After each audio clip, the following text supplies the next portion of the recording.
What's up, everyone? Welcome to another Mad Max Loco recap, January 18th, 2026. And we have a lot to talk about. A lot happened this week, not only in the world of low country sports, but of course, the actual world of sports. We're going to talk about all that right now. We'll start off with some high school basketball, some interesting scores over this past Friday. Um, a lot of interesting things took place, including girls and boys basketball, and we're going to get to them right now.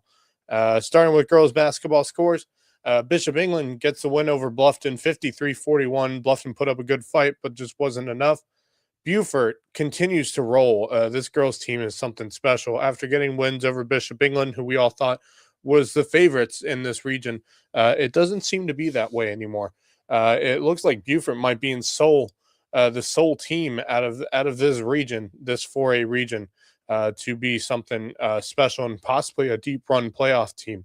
And they showed it again on Friday night against May River. Got the win 62-42 at home, 62-32, 30-point win in favor of the Beaufort Eagles. So this Beaufort High School team is just continuing to play some real good basketball. Hanahan gets the win over Battery Creek 51-43. Good game for Battery Creek, but just couldn't get the job done. Lake Marion 68-34 over Bridges Prep. And then Whale Branch gets the win over Hampton County. Let me see if I have the score here.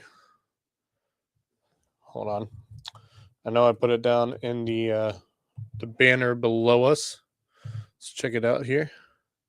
53-45 in favor of Whale Branch. Good win for them. That Hampton County girls team, though, is still a good team. They're just hitting some hard times at the moment. So, still keep an eye on that Hampton County team.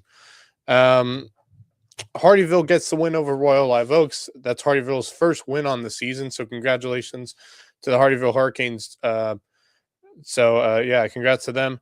JP2 63-27 over Trinity Collegiate. JP2's girls team's continuing to roll and play some really good basketball. Hilton Head Prep girls 36-28 over Hilton Head Christian Academy. Both of these teams aren't what they used to be. This Hilton Head Prep team was real solid last year.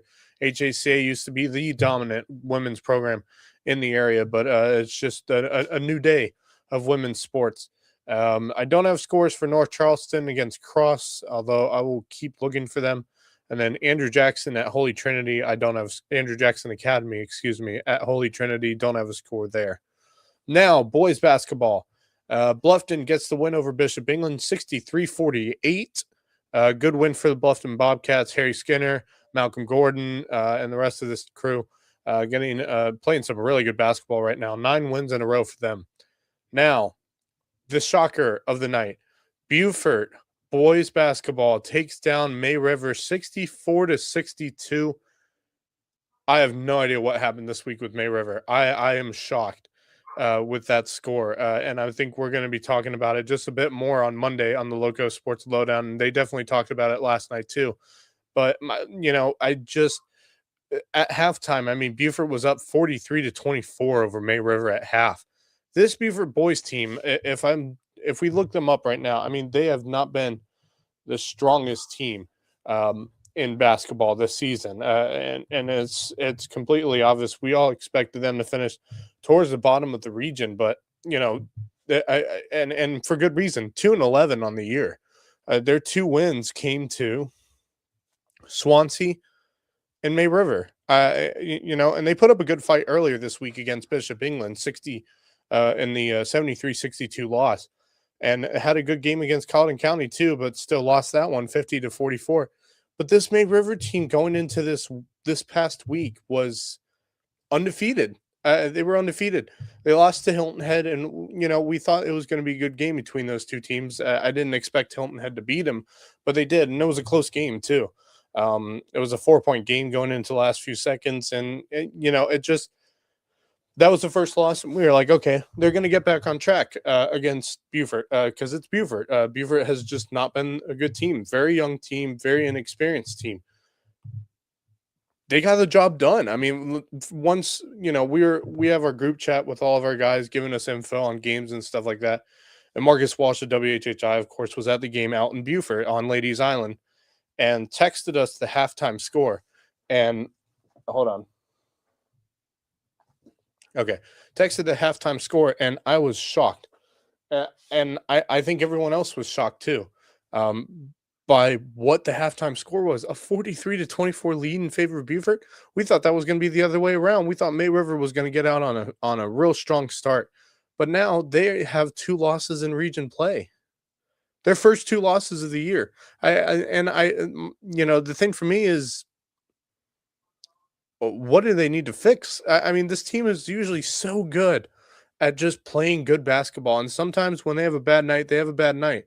But usually, even on bad nights, they don't play this bad. Especially for a half against a team like Beaufort that has not been really very good this year. They've really struggled as a team. And to see them get a win over this May River program is not only shocking, but in Beaufort's side of things, very hopeful for what the future could be for Beaufort basketball. But for May River, you got to be disappointed. And I just wonder, how do they get back on track? Because right now they are 3rd in the region. If that, they may be lower than that right now. I think they're 3rd. And or they would be tied for 2nd because Hilton Head started out with a 0-2 record. They got the win against May River. Did they play on Friday night? No, they didn't. So they're tied with May River for 2nd place right now. That or they're tied for 3rd, and Bishop England's got a 2-1 record.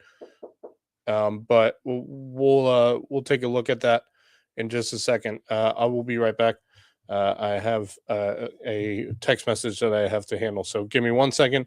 We'll be back to talk about the rest of high school basketball. Be right back.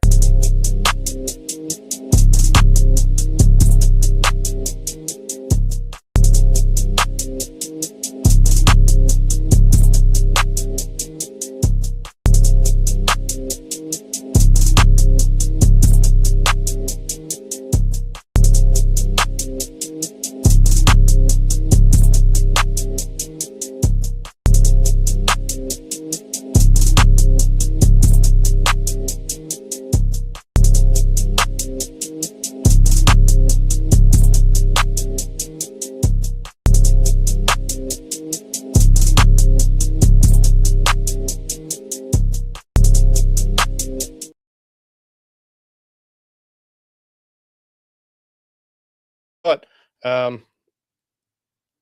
yeah, now we're good. All right, let's talk about the rest of basketball. Obviously, disappointing loss for May River. Moving down, Battery Creek gets the win over Hanahan, 50-45. Battery Creek is still undefeated in region play. They got North Charleston coming up, and we'll talk about upcoming games for the week in just a second. But Battery Creek's looking really good right now through the first couple games of region play. Let's see who else. Lake Marion at Bridges Prep. Let me look for a score for that one. Give me 1 second. While I look for that, let's go over the rest of them. Hampton County gets a 74-36 win over Whale Branch. Hampton County is really, really good right now. Hardyville gets the win over Royal Live Oaks. I have the final score here, actually. Give me a second. Let's see. I believe it was 56-34.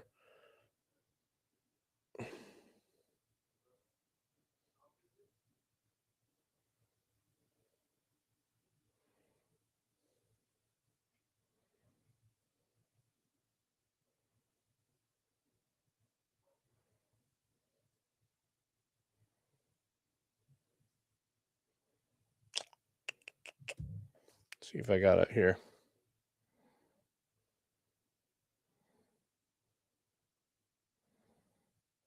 I know it's here somewhere. Yep, final score 56-34. Good win for the Hardyville boys. They are now 4-1 in region play. 4-1. Their one loss came to Denmark Olar earlier this week, and it was a good game too between those two teams, and actually a game that Hardyville could have won. It just got away from them in the end. So this Hardyville boys team is really solid. You got to keep an eye on them as they make it towards the playoffs, which I think as of right now they're going to get in. Skis of basketball, JP2 wins 60-44 over Trinity Collegiate. I don't have a score for Andrew Jackson Academy at Holy Trinity. Cross Boys wins 71-50 over Thomas Hayward, and Hilton Head Christian Academy gets the win over Hilton Head Prep. And by the way, if I'm not mistaken, that is the first time in 2 years that the Eagles have taken down the Dolphins 69-47. It wasn't close either. HACA pulled away with a really great win. And right now, the HACA boys team looks like they're building this program towards something special. So really good win by the Eagles of Hilton Head Christian. All right. College basketball. Well, actually, before we get to that, let's go over the upcoming week for high school basketball. No games on Monday. Well, one game on Monday, MLK Day. Coastal Homeschool at Hilton Head Christian Academy Girls. That's a 6:00 game. But Tuesday is where all the games show up for this week. The WHHI game of the week, Bluffton will be at Beaufort for both boys and girls. May River will be at Colleton County for both boys and girls. North Charleston at Battery Creek, boys and girls. Bridges Prep at Hampton County. Barnwell at Whale Branch. Bamberg Earhart at Ridgeland. And Cross Schools at Hilton Head Prep for girls basketball. And then the one other boys basketball game, JP2 will be at Camden Military for a good region matchup between those two. Wednesday, May River will be at Whale Branch for both girls and boys basketball. JP2 will be at Hilton Head Prep for boys basketball, so that'll be very interesting. Thursday, St. Andrews will be traveling from Savannah to take on the JP2 girls. And then on Friday, got a good few games here. May River at Bluffton should be a good one. I will be trying to do my best to make it there for the boys game. Beaufort at Hilton Head. That's also a really good one. Colleton County at Bishop England. Hardyville at Ridgeland. Also very good matchup there for the boys basketball. JP2 at Lawrence Manning. Also interesting matchup there. And then the other girls games will be HACA at Wilson Hall. Hilton Head Prep at St. John's Christian. And Cross Schools at Holy Trinity. And that's actually both girls and boys with that game. So that will be the Friday. Any games on Saturday? No. So those are all the upcoming games for the week for high school basketball.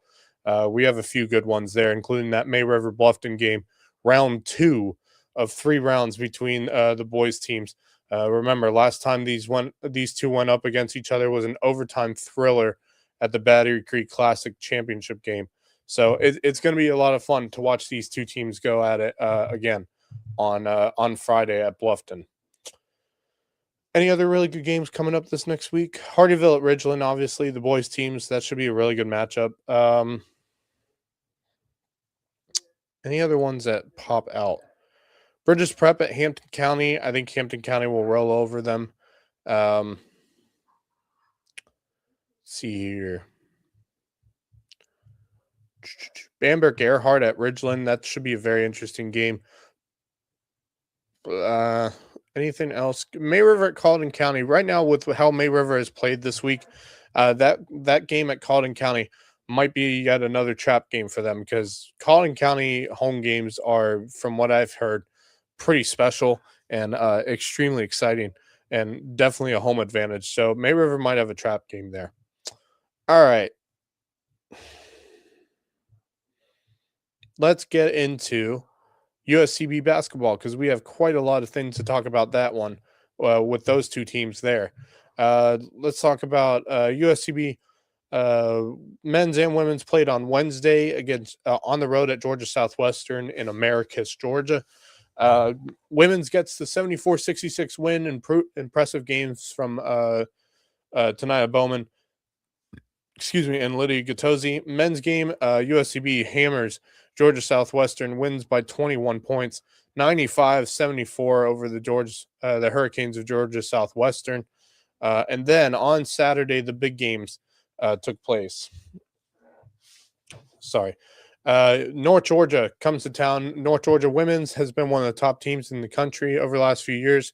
The North Georgia men's team has been one of the top teams in the country so far this season, ranked 10th in the latest NCAA polls. USCB comes in and sweeps North Georgia. We'll talk about the women's game first here. USCB women's gets the 68-64 win over North Georgia. USCB is now 10-7 on the season, 7-3 in Peach Belt play. North Georgia with that loss is now 12-7 and 7-2 in Peach Belt play. Or that may have been the records coming in. Let's check the PBC standings.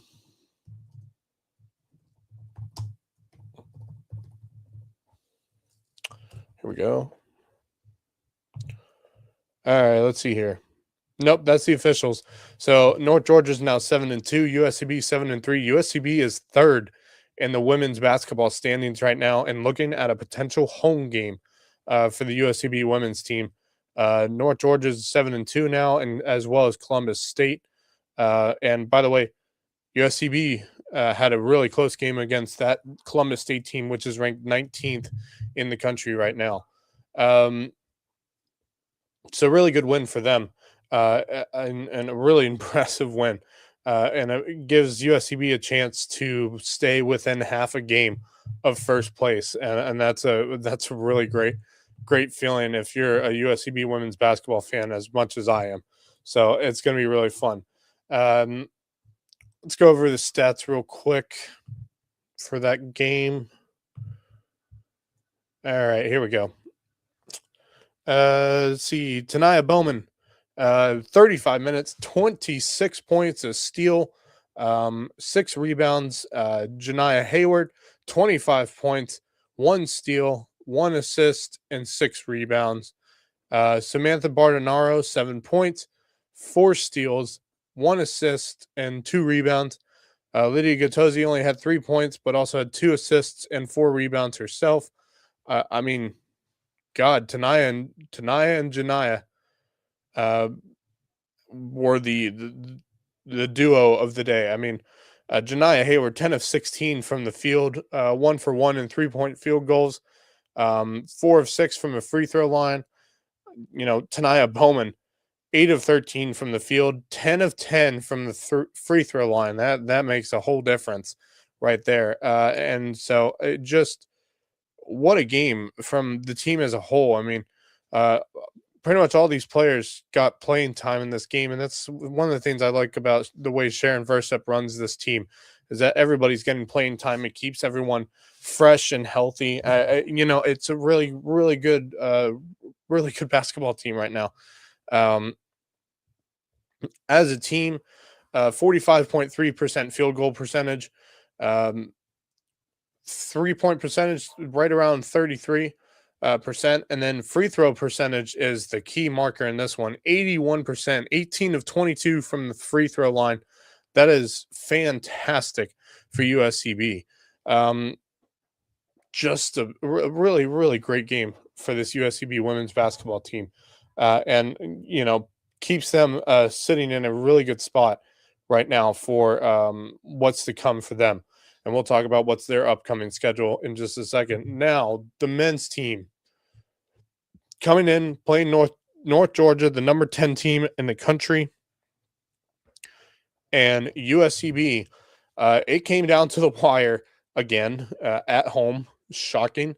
Thank God I wasn't there, because I would have lost another 2 years of my life just by sitting or standing and watching that game.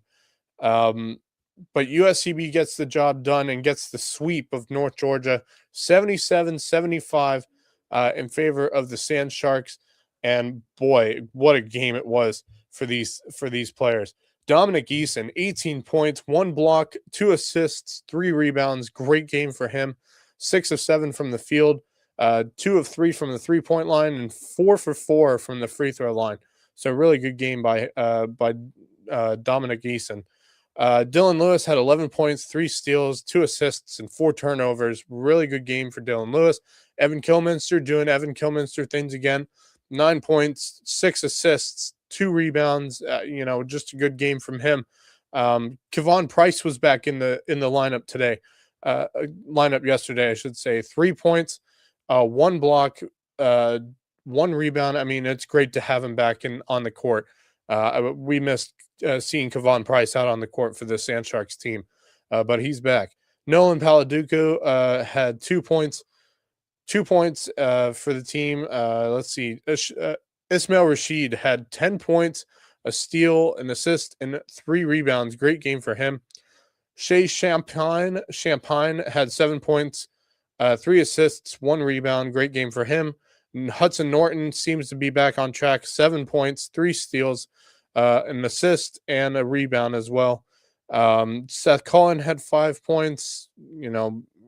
Kerwan Anderson had 5 points. This team, pretty much the entire team. Actually, the entire team played today. All of them played, and all of them had at least 5 points. That's impressive. That is it's just, man, Ron Fudala is a genius when it comes to running this team properly. Total field goal percentage, 54.9%. 3-point, they were 47.8% from the 3-point line, and from the free throw line, 10 of 19 for 52.6%. Not the best numbers, but I mean, man, what a game these guys played. And I was watching it as I was heading home from Hardyville High School, which we're going to talk about in just a second. Something that's coming up and finishing up tomorrow on MLK Day. So we'll get to that in a second. But just great games from them. You look at North Georgia, had points across the board as well. Really good game from them. Zach Hawkinson, 12 points. Colin Turner had 10 points. AJ White had 8 points. Who else? Jameel Whiteout and Jamari Arnold both had 14 points. So, North Georgia stayed in the game because of those 2 players right there, along with Zach Hawkinson. So, I mean, that's a very solid North Georgia team. But with this win for USCB, you got to put them. You would think you'd have to put them in the conversation for potentially being a top 25 team. You just took down the number 10 team. You both have the same record, and USCB is now sitting higher than North Georgia in the conference standings. I wouldn't put it past the NCAA to say they may need to be looked at for someone to sit into possibly being, a conversation for a top 25 ranking the way they've been playing. You'd have to put them in there. There's no way USCB does not get, at least votes towards the top 25 with what they've had impressive wins over Columbus State and North Georgia over the last 2 weeks. You got to put them in there. So with that, the basketball standings, Lander stays at 7-2. They're sitting atop the Peach Belt Conference. They, alongside USCB, should probably be in the conversation for NCAA top 25. I think they should be both in that conversation. Columbus State sits just behind, half a game behind USCB with a 6-3 record. USCB's half game behind Lander with a 7-3 record. Lander's got a 7-2 record.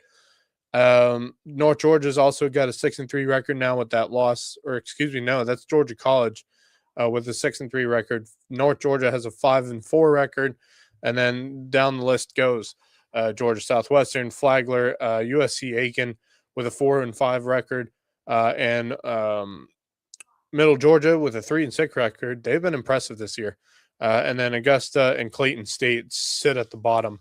And that is the Peach Belt Conference standings as of right now. Upcoming schedule this week for USCB. Let's get into it here. Let's see here. Monday afternoon or evening, time is to be determined. I assume that's an afternoon game. Fayetteville State comes and travels to play USCB in a non-conference matchup for MLK Day. Great day for some USCB basketball. And then on Wednesday, we do not have any games for Wednesday for USCB. So then we go to Saturday, and we have some interesting games on Saturday because it is the rivalry that USC Aiken apparently doesn't think it's a rivalry, but it is. It is. There's no way it's not. They say it's not, but we say yes, it is. USC Aiken will travel to play USCB at 1:30 the women's game, at 3:30 the men's game. I'm trying to see what was the scores the last time they played each other to start out the season. Let's see if I can get it here. Here we go.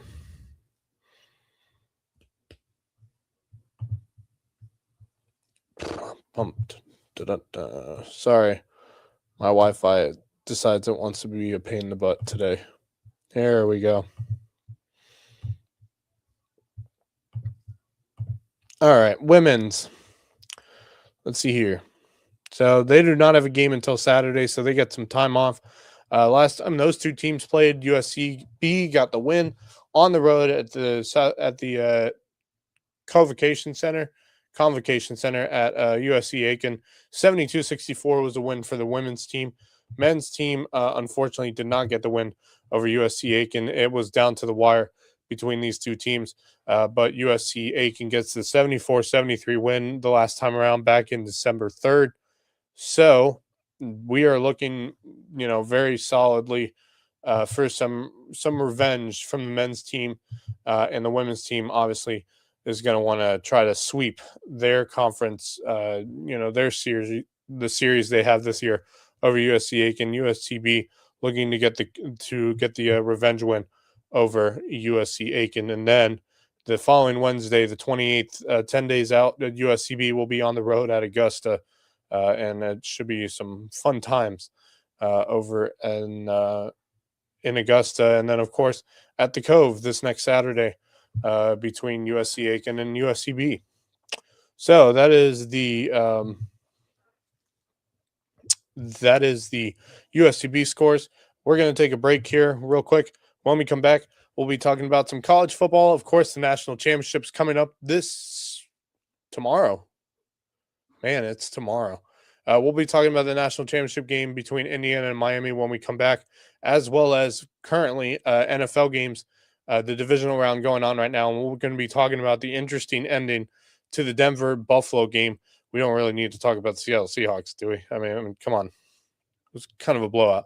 We'll talk about all of that, though, when we come back here on the Mad Max Lowco Recap.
All right, welcome back to the Mad Max Local Recap. Um, let's talk some college football. Obviously, one last game before the college football season ends. Of course, the portal window has opened up a lot of stuff there. We're not going to get into that now. We'll get into that once the transfer portal seems to die down, which won't be probably until late this month or early into next month before we see some, a little less between these two, the transfer portal window. It's interesting. Um, let's get into the game tomorrow night. Indiana in Miami taking on the Miami Hurricanes, but Indiana's the favorite. 7.5-point favorites. I guess if you look at the spread, 8.5-point favorites over the Miami Hurricanes. Over under 47.5. Yeah, I don't know what it would take. I assume I'd take the over. I think. I think it's the over, but that's just my opinion. It should be interesting between these two teams, but I think I kind of like Indiana in this game. Fernando Mendoza has been absolutely amazing. Hemby, the running back's been great for Indiana. Cooper Jr., the great receiver for them.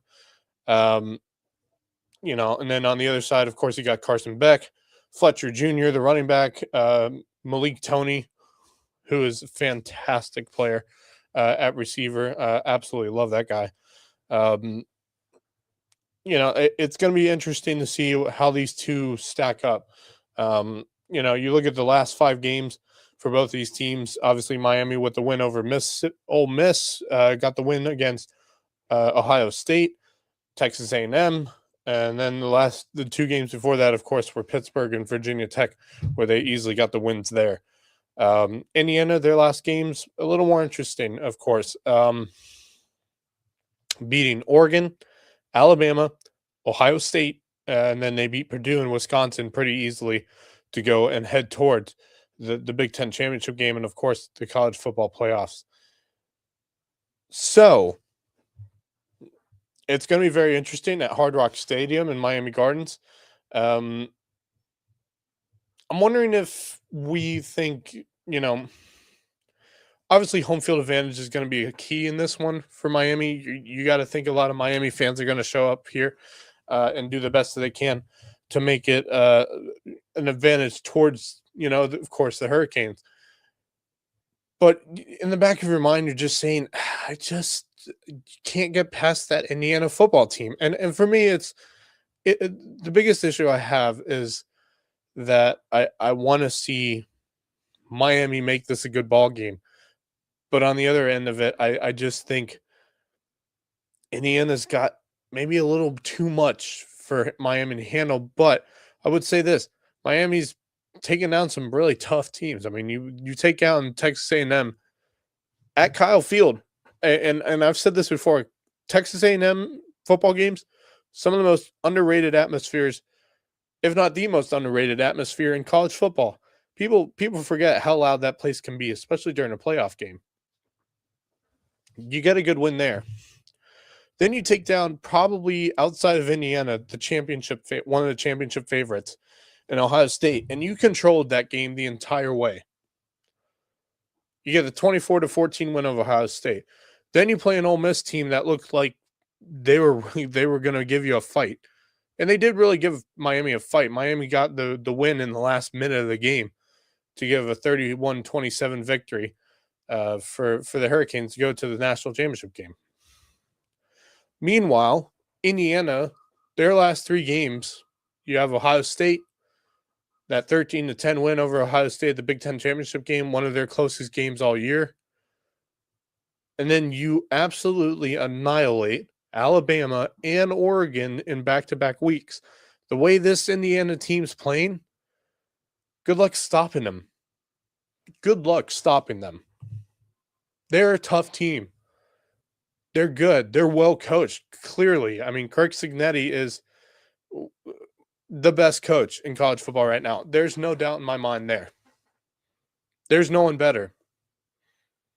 So you gotta look through all of this and you gotta say to yourself, do you see Miami having any chance of hanging with Indiana for 4 quarters? And for me, that answer is no. I just don't see it. I don't see it. Clip it. Sorry, I'm gonna try something today. The streaming platform I use is StreamYard, and they have this thing. You get AI generated clips that you can post on YouTube Shorts and Instagram later on. And a new feature they have is this thing that basically you say it during a broadcast, and it will generate a clip for you. And how you say it, you say clip it. It's really cool, actually. I can't wait to try it now. Now that I've done it. So yeah, that's college football for you, and that's pretty much it right now. But I would say the one thing that's intrigued me during the current transfer portal window is one of the teams that's been active, and I do mean active, in the transfer portal is Clemson. Clemson, Clemson, active in the transfer portal. When did you ever think Clemson was going to be active in the transfer portal? And that's exactly what they've been doing. They've been picking up defensive players left, right, and center. They picked up a great running back from SMU. I mean, one of the fastest running backs in the game right now. You know, a 4.3 40. 4.3 4.3. I think it's 4.3. They're picking up players. You got a new offensive coordinator, or a new slash old offensive coordinator, former offensive coordinator of the Clemson Tigers, Chad Morris, has returned. Tom Allen's still the defensive coordinator for Clemson. So, I mean, they're picking up players. Is it safe to say Dabo Sweeney's kind of opened up to the transfer portal? He may not like it, but he knows that he has to use it. And I guess I think he's realized that. And honestly, that's a good thing. It's a really good thing. And I don't think they're done yet picking up transfers. They've already picked up more than they picked up last year. They only picked up a few players last year, including Tristan Smith, that extremely tall but very, very skillful wide receiver from southeastern Missouri. And of course, Will Helt, the defensive end from Purdue, who was a huge help this year to that Clemson defense. Despite the record that they had this year, he was a huge help down the last half of the season, where Clemson really started picking up some wins left, right, and center. And the way Clemson's putting things together, you got to be happy, though, because, of course, Moore and Bryant Wesco Jr. are both returning. Your top two returning wide receivers are returning to Clemson for next season. It's a big deal. And hopefully Bryant Wesco is going to be okay. He had a real scary injury during the season, kept him out pretty much an entire half year, half the season, the second half of the season. So hopefully those two will be ready to go. The question is, who's going to be your quarterback? And that's a whole conversation to have when spring, spring games come around for college teams. You got to look at Clemson and say, who's the option? And possibly you might get a quarterback in the transfer portal. Who knows? I know Aiden Childs has been linked, the Michigan State quarterback who's now in the portal. He's been linked. We'll see where he ends up going. He may go to Clemson. A lot of people have been saying he might go to Clemson. But if no one picks up a quarterback, you got two options at quarterback. And it's going to be interesting to see who's the next quarterback for Clemson.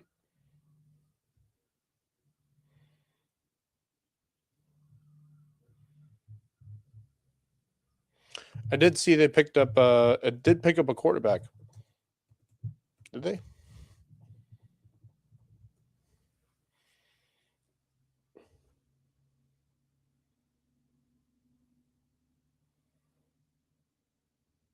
No, they didn't. He actually left. Cade Trotter, former Clemson quarterback, committed to Arkansas yesterday, I believe.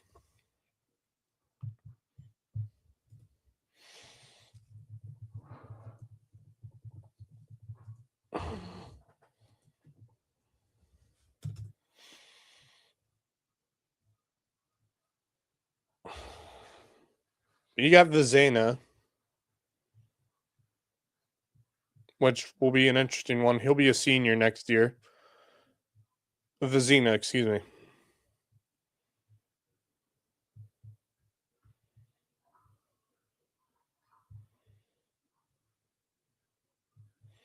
He'll be a senior this year, so it'll be interesting.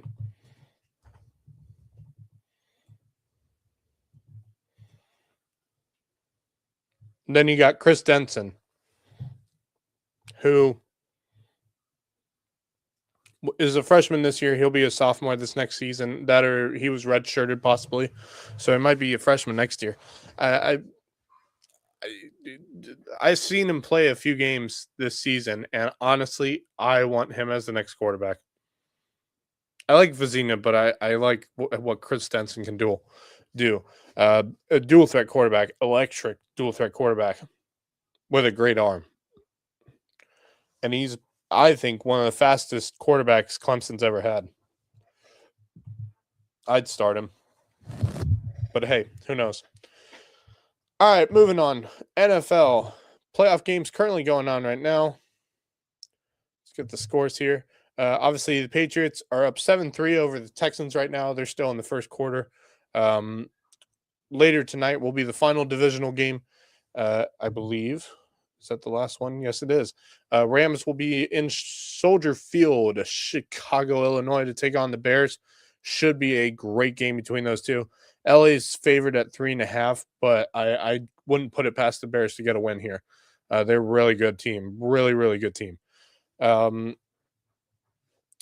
Now, last night, Seahawks get the 41-6 win over the 49ers. You looked as you went into the second quarter and you just said, yep, ball game.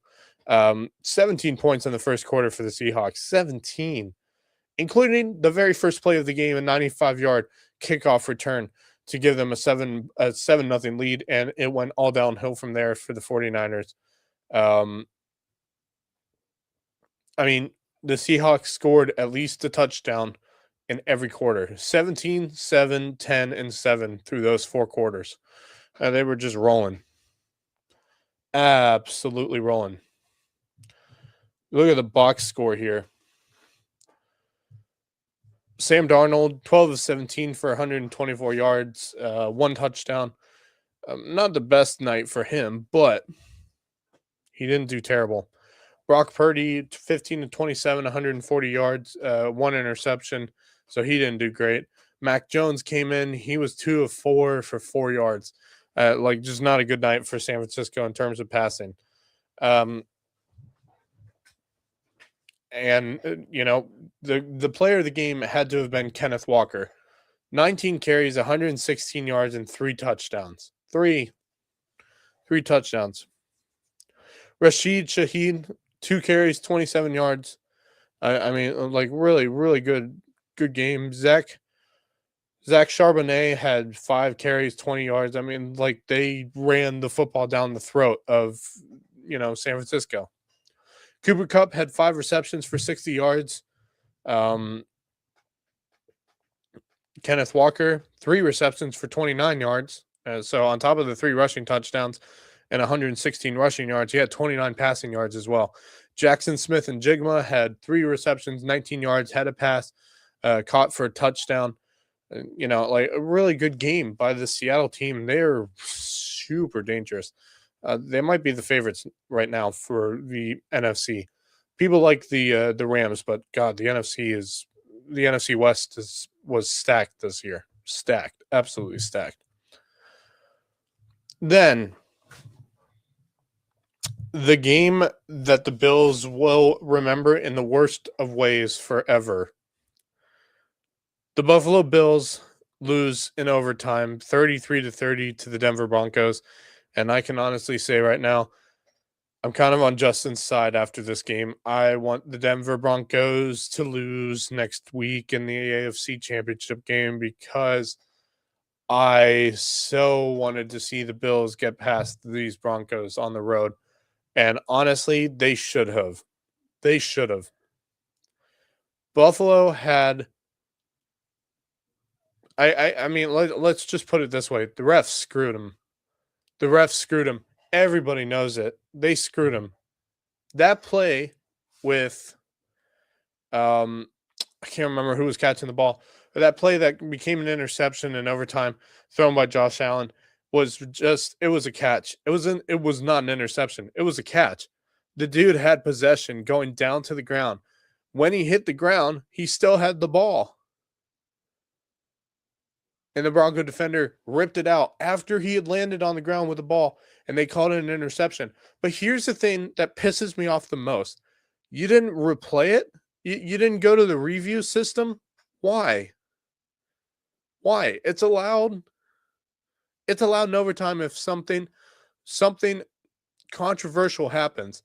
And yet for some reason they didn't review it. I don't understand that. He had full possession when he landed. Full possession. Full possession when he landed. And you didn't review the play. You just, let's run with an interception there. And that interception led to the Broncos moving down the field to get the game-winning field goal. It's ridiculous. It's absolutely ridiculous. I am furious. And Buffalo Bills fans should be furious. I don't blame them. I don't blame them. I just don't understand it. How? How? How do the refs not make that call? How do the refs not review that call? Then there were some controversial pass interference plays that really just led to the demise of the Buffalo Bills. And for another season, Josh Allen's not going to make it to the Super Bowl.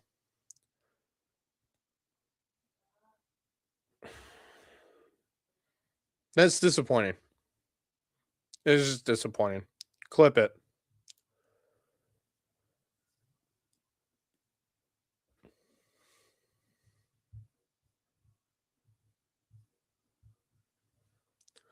Bo Nix, 26 to 46 for 279 yards. Oh, that's the other thing, by the way. He's done for the year. Apparently broke his ankle on that second to last play, so he is done.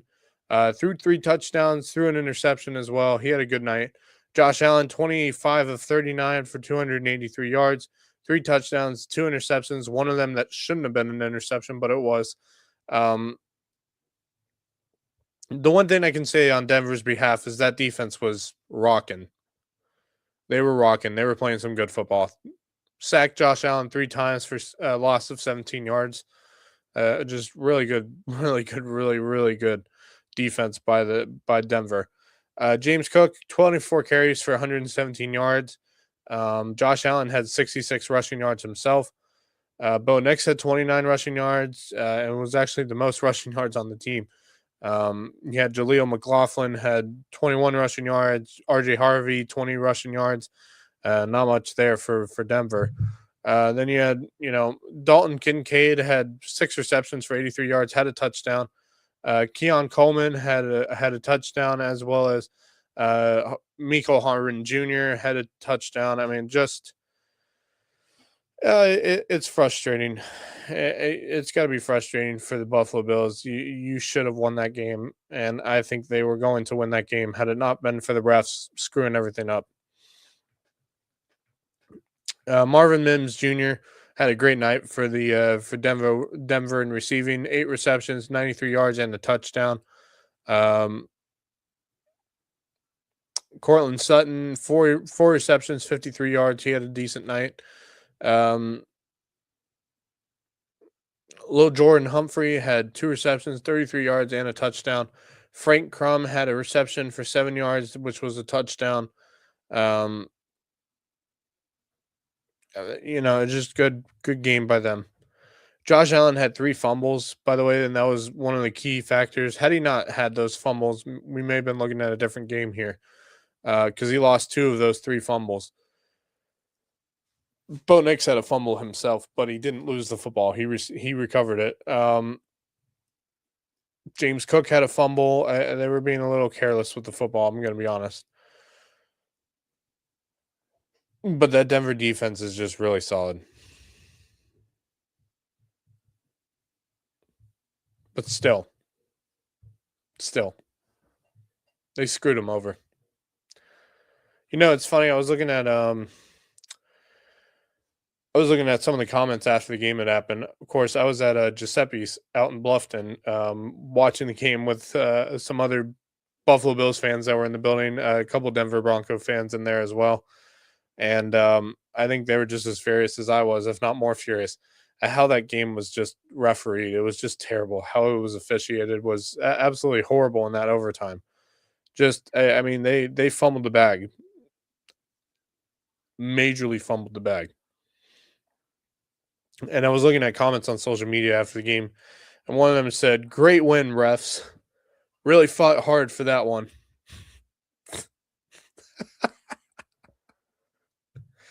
Is he wrong? I mean, is he wrong? I don't think he is. I mean, honestly, like the refs really fumbled the bag with that game, and there's going to be some conversation as to why the review system didn't come into play with that play. That could have been, if called a completed pass, would have led to Buffalo Bill winning that game. After, of course, in the press conference, I'm sure a lot of you saw Josh Allen, said, I feel like I let my team down. If he's watching, I doubt he is, but if he is, you didn't let your team down. The referees let you down. Your team didn't let you down. You didn't let your team down. Y'all fought till the very end. The referees fucked you over. Pardon the language, but that is true. They screwed you. And it's disturbing. It's disturbing. And I wish that was not the case, but it was. But all in all, it was a great game. I'll give credit to both these teams. It was one heck of a game. You couldn't ask for a better and better divisional round game. And it might be the game of the week. We'll see how that Bears Rams game goes. Although the Texans have the lead now, 10-7 over the Patriots. So it's getting interesting. In the back of my mind, I kind of want to see the Texans make it to the next round. Because I am a big fan of CJ Stroud. I'm a huge fan of him. So we'll see. We'll see how it goes. But yeah, just disappointing. You wanted to finish your last season at, Highmark Stadium. You want to finish your last season before you go to the new Highmark Stadium with a Super Bowl win. Buffalo Bills fans have waited too long for a Super Bowl title. They're going to get it one day. They are going to get it. And it's going to be with Josh Allen as their quarterback. I guarantee you that. I think they will. And if not, he'll go down as one of the great quarterbacks, one of the greatest quarterbacks to never win a Super Bowl. And I really hope that doesn't happen for him. I really hope it doesn't happen. It's just disappointing. And I'm not even a Bills fan, but I was kind of rooting for them in this game. After they beat Jacksonville, I gave them props and I said, all right, then let's see you go all the way. And it just didn't happen.